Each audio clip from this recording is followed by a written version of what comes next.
নাহিদ ইসলাম 184 ঢাকা 11 বক্তব্য রাখুন। বিসমিল্লাহির রহমানির রহিম। ধন্যবাদ মাননীয় স্পিকার। জুলাই গণ অভ্যুত্থান এবং জুলাই যোদ্ধাদের উপর আনিত শোক প্রস্তাবের উপর আলোচনা করার সুযোগ দেওয়ার জন্য। আজকের দিনটি আমাদের জাতীয় জীবনে অনেক ঐতিহাসিক একটি দিন, ব্যক্তিগতভাবে আমার জীবনেও।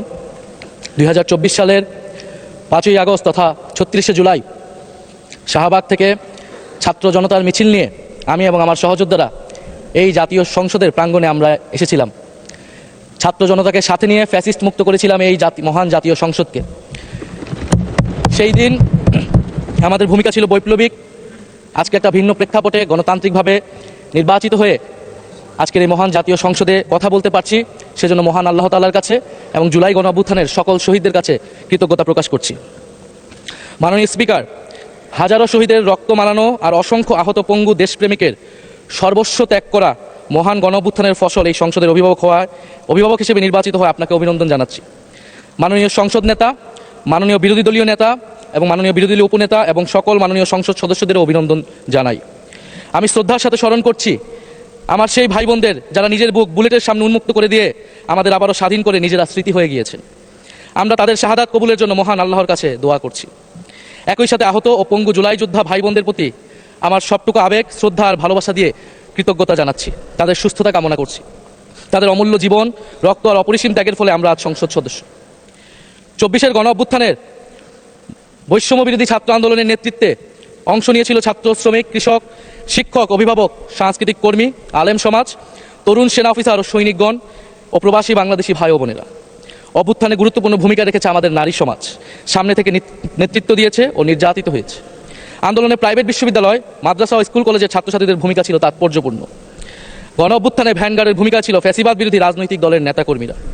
স্মরণ করছি ছাত্রদল, ছাত্র শিবির, ছাত্র শক্তি, ছাত্র অধিকার পরিষদ এবং বিভিন্ন ইসলামপন্থী ও বামপন্থী ছাত্রকর্মীদের যারা সাহসিকতার সাথে লড়াই করেছিল বৈষম্য বিরোধী ছাত্র আন্দোলনে। মাননীয় স্পিকার, 24 মানে কেবল 24 না, এর পিছনে রয়েছে বিশাল প্রেক্ষাপট।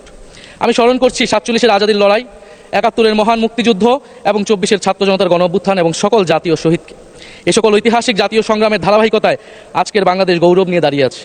স্মরণ করছি পিলখানা হত্যাকাণ্ডের শহীদ, শাপলা হত্যাকাণ্ডের শহীদ, মোদী বিরোধী হত্যাকাণ্ডের শহীদ, ফ্যাসিস্ট আমলে গুম হওয়া ব্যক্তিদের স্মরণ করছি। 18 সালের কোটা সংস্কার আন্দোলন ও নিরাপদ সড়ক আন্দোলনে ছাত্র কিশোরদের অকুতভয় সাহসকে স্মরণ করছি। স্মরণ করছি আমাদের ভাই শরীফ ওসমান হাদি, যিনি তার সাহসিকতার মাধ্যমে বাংলাদেশকে একটি ইনসাফ ভিত্তিক বাংলাদেশ হিসেবে গড়ে তুলতে চেয়েছিলেন। তিনি আর আমাদের সাথে নাই। আমরা ওসমান হাদি ভাইকে স্মরণ করছি। শহীদ আবরার ফাহাদ ও শহীদ ফেলানী খাতুনকে স্মরণ করছি, যারা ভারতীয় আধিপত্যবাদের বিরুদ্ধে লড়াই করে বাংলাদেশকে আজকের এই জায়গায় নিয়ে এসেছে। 24-এর ছাত্র জনতার গণ অভ্যুত্থানে মাঠের নেতৃত্বের একেবারে সামনে থাকার কারণে আজকের দিনটি আমার জন্য একই সাথে আবেগের, কষ্টের ও আনন্দের। আমাদের সংগ্রামের সাথী শহীদ আবু সাইদ, শহীদ মুগ্ধ, শহীদ ওয়াসিব, 4 বছরের শিশু আহাদ, 6 বছরের শিশু রিয়া গোপ সহ প্রায় 150 শিশুর শহীদ মাননীয় স্পিকার। পুলিশের এপিসি থেকে ফেলে দেওয়া শহীদ ইয়ামিন, সাভারের আশুলিয়ায় ভ্যানের উপর জীবন্ত অবস্থায় আগুনে পুড়িয়ে মারা কিশোর শহীদ সজল সহ অগণিত মানুষের স্মৃতি আমাকে প্রচণ্ডভাবে নাড়া দিচ্ছে মাননীয় স্পিকার। মাননীয় স্পিকার, আপনি মাননীয় সংসদ নেতা, বিরোধী দলীয় নেতা সহ সংসদের সকল সদস্য এবং আপনার মাধ্যমে দেশবাসীর উদ্দেশ্যে আরও স্মরণ করে দিতে চাই মাকে উদ্দেশ্য করে লেখা চিঠি 10ম শ্রেণীর ছাত্র শহীদ আনাসের, যিনি বলেছিলেন, একটি প্রতিবন্ধী কিশোর, 7 বছরের বাচ্চা, ল্যাংড়া মানুষ যদি সংগ্রামে নামতে পারে তাহলে আমি কেন বসে থাকবো ঘরে? একদিন তো মরতেই হবে, তাই মৃত্যুর ভয় করে স্বার্থপরের মতো ঘরে বসে না থেকে সংগ্রামে নেমে গুলি খেয়ে বীরের মতো মৃত্যু অধিক শ্রেষ্ঠ। যে অন্যের জন্য নিজের জীবন বিলিয়ে দেয় সেই প্রকৃত মানুষ। আমি যদি বেঁচে না ফিরি তবে কষ্ট পেও না, গর্বিত হয়েও জীবনের প্রতিটি ভুলের জন্য ক্ষমা চাই। আনাস তার মাকে এই চিঠি লিখে রাস্তায় নেমে গিয়েছিলেন, শহীদ হয়েছিলেন মাননীয় স্পিকার, যাদের আত্মত্যাগের কারণে আজকে আমরা এখানে বসে কথা বলতে পারছি। মাননীয় স্পিকার, জুলাই গণ অভ্যুত্থানের সাথে জড়িয়ে আছে দেশনেত্রী বেগম খালেদা জিয়ার সংগ্রাম ও তার আত্মত্যাগ। ওনার সংগ্রাম অনুপ্রাণিত করেছিল বাংলাদেশের তরুণ সমাজকে আত্মহুতি দিতে গণ অভ্যুত্থানে। আমরা আজকে তাকে শ্রদ্ধার সাথে স্মরণ করছি। মাননীয় স্পিকার, আমি বিশ্বাস করতে চাই আমরা যারা সংসদে বসতে পেরেছি কেউই এই শহীদের রক্তের সাথে বেইমানি করব না। কারণ জুলাই গণ অভ্যুত্থান মানে শুধু জুলাই গণ অভ্যুত্থান নয়, এটি নতুন বাংলাদেশের আকাঙ্ক্ষা। গণভোটের রায় অনুযায়ী আমরা যেমন সংসদ সদস্য, একইভাবে সংবিধান সংস্কার কমিশনের সদস্য। আমাদের সরকারি দলের বন্ধুরা অবিলম্বে সংবিধান সংস্কার কমিশনের সদস্য হিসেবে শপথ নেবেন বলেই আমরা বিশ্বাস করি। আমরা একই সাথে গণতান্ত্রিক সংস্কারগুলো সাধন করতে চাই।